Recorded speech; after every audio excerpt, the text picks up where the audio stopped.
Hello, you merrily mulling mellow maltsters.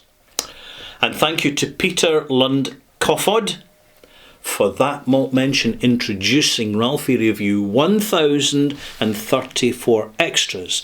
Extra content, extra opinion, extra perspective, extra delivery of my experience, because I've been drinking whiskey for over 35 years and I've never let it get the better of me. And I'm going to be commenting on that at some point, because this is quite important. It is understanding the real culture. And part of the culture is the presence of independent bottlings, which are specific in reputation to Scotch whisky. The Scotch whisky industry, through historical circumstances in the past, when times were tougher, they would sell casks to a secondary warehouse, who would then advertise them for sale to independent bottlers or to small blended Scotch whisky brands who didn't own distilleries. And this has been a prominent feature which is generally kept very quiet and under the radar, although there's far more awareness about it these days, malt mates. And because there's more politics relating to owning casks these days, for good and for bad. But the independent bottlers were basically not big enough, are not wanting to actually take responsibility for a distillery, but still wanting to make whisky available, either as single malts or blend, or ideally both. Also, the independent bottlers were very basic and practical about it. In other words, there was no big brand recognition, no advertising campaigns, and in fact in the old days there were very small brands which would associate with something like bagpipes or golf, or, special bottlings for the Houses of Parliament or the House of Lords. Or there would be wee novelty bottlings called Wee Daft Doggy and all the rest of it, and Wee Tartan Bunnet and all that stuff, because it would appeal to not just the tourists, but domestic tourists that wanted something a little bit Scottishy to see in the new year. So there was that niche in the market for companies who were never going to be big and never have any mainstream brands like Glenfiddich and Glenmorangie and Macallan. But what they could do is they could kind of graze a little bit further down and cut the costs by having basic presentation, no advertising, and relying on word of mouth. And Cadenheads was the first independent bottler. But there are actually over 100 independent bottlers in Scotland. But many of them, they're occasional, they're very small and niche. Like Goldfinch, for example, is a very small niche independent bottler you've probably never heard of. And one you've certainly heard of, the largest one, is Gordon and MacPhail, who are now in the process of setting up their second distillery, and allegedly, so they say, do we believe them? I don't know. They're moving away from independent bottlings, but the awareness and demand for independent bottlings of Scotch whisky has never been higher and more public than it is now. And this is simply primarily, almost absolutely down to online whisky commentary and narrative by enthusiasts. Sure, there's the occasional advert for one of the bigger independent bottlers will appear in a magazine, but who reads magazines these days? It's just a complete waste of paper. People have moved on. And often magazines, they're not even properly read. People just skim through the adverts to see if there's actually any decent little article about something, and then they quickly move back to their mobile devices to get something more interesting. And that's just I'm not judging it, it's just the lie of the land. And I saw that changing, by the way. I'm that generation that actually witnessed these changes. And I've witnessed that. I remember in the old days, I'd go into Edinburgh where they had independent bottlers, like the Bottlers Company, part of a small specialist wine shop near Edinburgh Botanic Gardens. And by the way, see, for the price you paid, the quality of whisky you were getting was just absolutely phenomenal. Springbanks, Glengrants, Broras, all that stuff. And of course, at that point, I didn't think things were going to change. I just felt quite smug because I had done my research to discover where these shops were, spoken to people at auctions, spoken to people in whisky clubs, spoken to people in specialist whisky shops. And this is where you learn is you never visit a specialist whisky shop on a Saturday. And if you're up in the Highlands, you look at whether the tourist buses are in, and they've all flocked up to buy miniatures with wee tartan labels on it. So you don't go into the shop until they've cleared out to go in for a cup of tea and a scone. Then when it's a quiet interlude, you go into the shop. Why? So as you can stand and chat to the people about whisky, and they like chatting to you because you know about whisky. And you share stuff. And this is where we're building the knowledge and building the awareness of the fact that there's some widely available independent bottlings, but there's more obscure, hard to find independent bottlings. Little companies like Kingsbury, have you heard of them? Probably not. They're based in Aberdeen, but they're Japanese owned, and they bottle some fantastic spirits, in not just whisky but rum as well. And you'll find them at auction. This is where some of the magic is to be found, because independent bottlings are far less likely to be faked than official bottlings which have high collectible value. Fakers go where the money is. That's the golden rule. It always has been, it always will. And the opportunist fakers that can get the top off, drink the contents and put cheap blend or cold tea or something worse in, and then send it into auction for a laugh, well, may they just drop dead having wet their pants. That's what they deserve, even though there's no real justice. It's despicable, but it happens. But you tend to notice it, you get an instinct for it the more you actually look at the bottles. Excuse me, I need a wee sip of whiskey. Before you deep dive into independent bottlings, which is any bottling from a whisky producer who doesn't own the distillery directly. Official bottlings come from the distillery and the owners of the distillery. Unofficial bottlings come from independent secondary bottlers. You can find some absolute gems. Why? Because the independent bottlers don't have a budget for marketing. They do not, thank goodness, have a marketing team to tart and trash up the gravity and substance of the reputation of the brands that they're presenting to the world. Bear in mind, marketing people are theatrical people, except they'd never get a job on stage. That's why they're in an office, constantly online, checking over their Twitter feeds, checking over the TikToks and seeing what's fashionable and what's trending, and is there any more comments about the brand? Not today, never mind, moving on. It's not an easy job, by the way. It's a kind of... I suppose I'm quite fortunate in that I've spoken to marketing people when they were pished and thought they were off duty. So I've been able to pick up the struggles they encounter, and I don't envy them their job because they're just constantly under surveillance, even when it's with the best of intentions. And now more than ever before, anything they say, even in private, is probably getting recorded. And heaven help them if they've had too much to drink.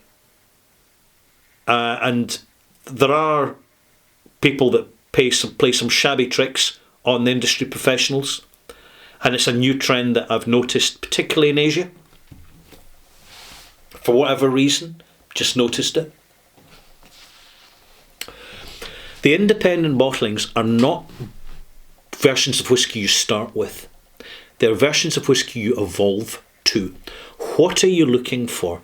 You're looking for a fair price. That's the first thing you're looking for.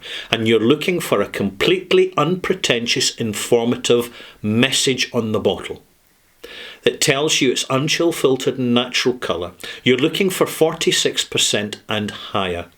You're looking for the energy of the brand going into the quality of delivery for serious sippers, rather than going into the blanding of the experience to suit the passive consumer.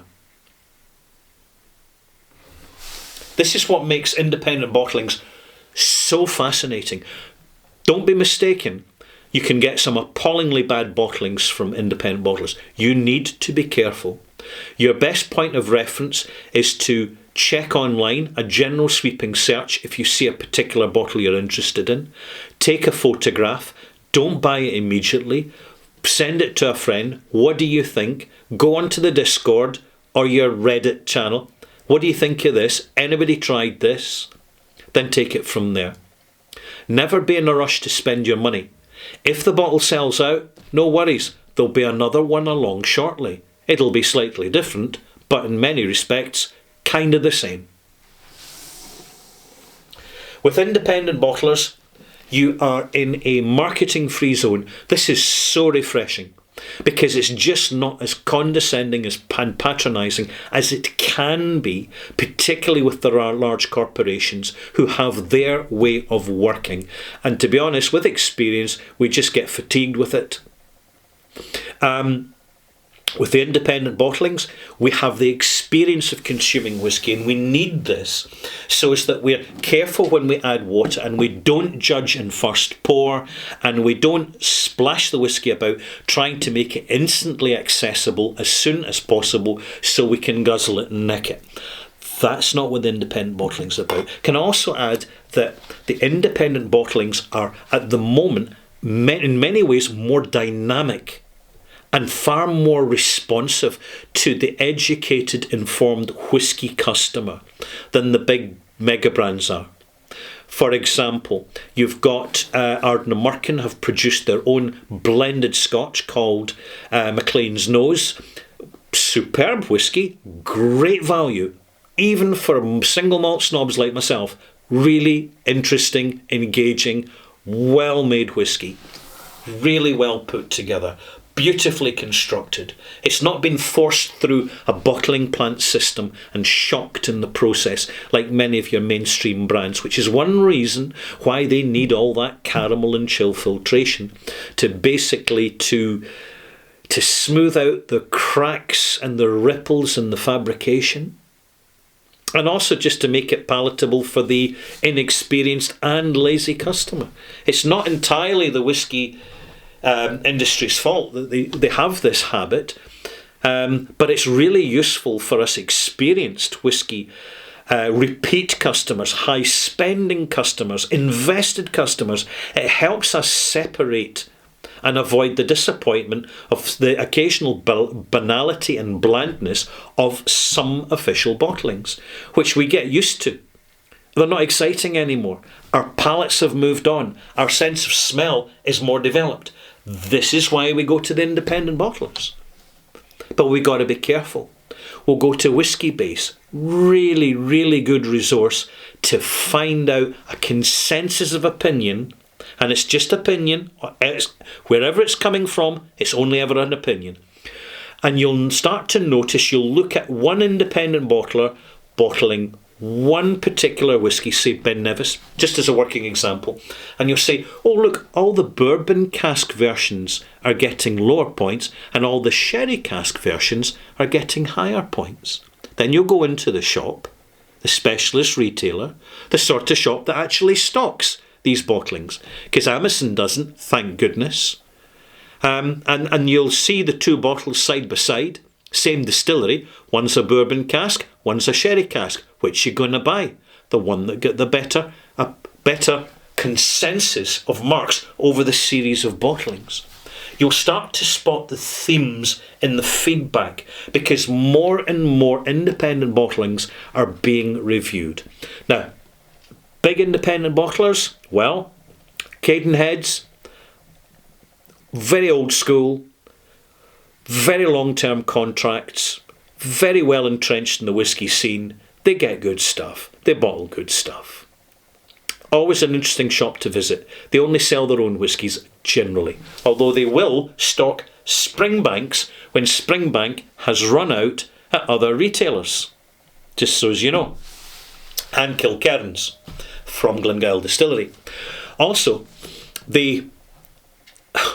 what am I going to say now? I'm losing my train of thought. I'm thinking too far ahead of myself.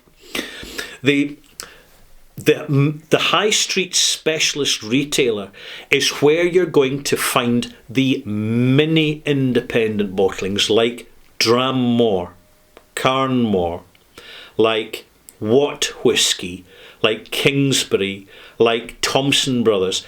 This is where you'll find these. And by the way, ask at the counter. Go online, even before you visit a specialist shop. Go online and ask in your forum, what's the knowledge like? How are the folk in that shop? And the mercy will come back, go on a Thursday afternoon and speak to Sammy. Because Sammy's, he's really into his whiskey. Don't go at the weekend because they've got the part-timers that are the college students. Right. And don't go to the whiskey shop because generally they're just selling what they're told to sell. Because it's a different style of shop. It is. I'm talking about the Royal Mile whiskies, the Good Spirits Company. I'm talking about hard to find whiskey. I'm talking about Luvians. I'm talking about Mulroy's, for example. These well-established, specialist, independent retailers who. You will not find Macallan, you won't find Talisker, you won't find the big name brands. They don't even stock a bottle of Johnny Walker. Lucky you. That cuts out a lot of the flannel and lets you focus on what they do have. And they can have, not only do these shops generally, with the smaller independent bottlers, have really interesting whiskey, they have really interesting alternative spirits, including bourbons and rums, which are kind of hard to find because maybe a small batch has been brought in that's no point in trying to sell through a big retailer because there's not enough of it. This is the knowledge. And I'm going to call it a day there because I'm sitting here thinking there's just so much more I can tell you, but hey, we're 15 years into the channel, so with any luck I've got 15 more years before I get cancelled. So I'll come back with with even more information and another extras. I don't want to get too long-winded about it. So thank you for watching. I hope you find this useful. What's my parting message to you? With independent bottlers, once you're experienced and you're looking for some real surprises and excitement, that's where you go. And don't be in a rush to buy. Where you can try before you buy, do it. Go to the whisky festivals. Go to the Scotch Single Malt Society (SMWS) stand and try some of the fantastic whiskies they've got. They're an independent bottler too, and they have phenomenal access to really obscure stuff and really good quality because they're in the know. See, it's the way, it's the business. I'm Ralphie, hope you've enjoyed this. Hey, we will see you soon, and I shall now continue recording, but this is from my Patreon channel.